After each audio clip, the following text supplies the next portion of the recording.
बहुत दिनों पुरानी बात है हुजूर। लखनऊ से थोड़ा हटकर एक छोटा सा गांव था, सोनपुर।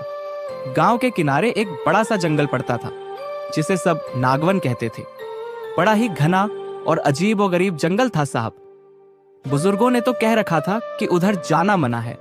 कुछ अजीब ही कारनामे होते थे वहां। बच्चे भी उधर झांकने से कतराते थे। अब देखिए, गांव के पास ही बंजारों का डेरा था।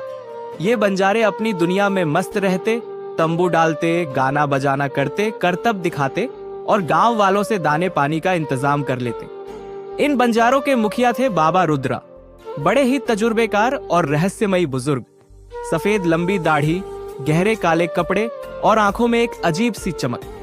गांव के लोग कहते थे कि बाबा के पास कोई जादू वुदू की ताकत है, मगर हुजूर, ये सच्चाई थी या बस गप, कोई नहीं जानता था।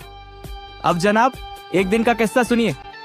बंजारों के बीच का एक छोटा लड़का था गोपी, बड़ा ही शरारती और जिज्ञासु।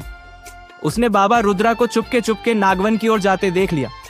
अब भला गोपी की जिज्ञासा कैसे शांत रहती।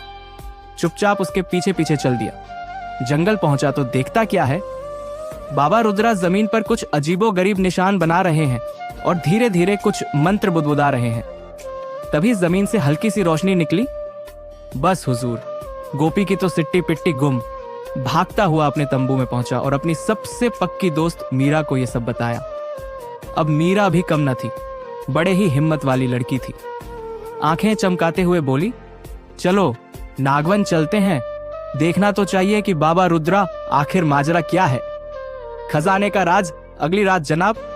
दोनों बड़े ही धीरे धीरे जंगल की ओर बढ़े। धड़कने तेज पर दिल में जोश। नागवन पहुंचे तो क्या देखते हैं, बाबा रुद्रा फिर से मंत्र बुदबुदा रहे हैं और जमीन से एक बड़ा सा लकड़ी का बक्सा बाहर आ रहा है। मीरा फुसफुसाई, बाप रे, इसमें खजाना होगा। अब हुजूर, जैसे ही बक्सा पूरा बाहर आया, हवा तेज चलने लगी। अचानक उसके ऊपर एक अजीब सा चमकता हुआ साया मंडराने लगा, जैसे किसी बच्चे की परछाई हवा में तैर रही हो।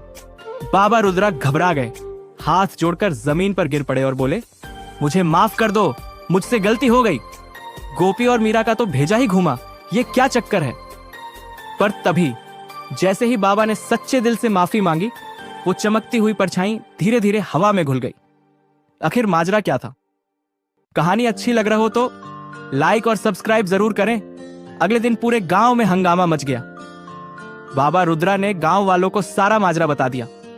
बोले, बहुत साल पहले इस नागवन में एक राजा ने अपना खजाना छिपाया था, लेकिन उसने एक मासूम बच्चे से वादा किया था कि इस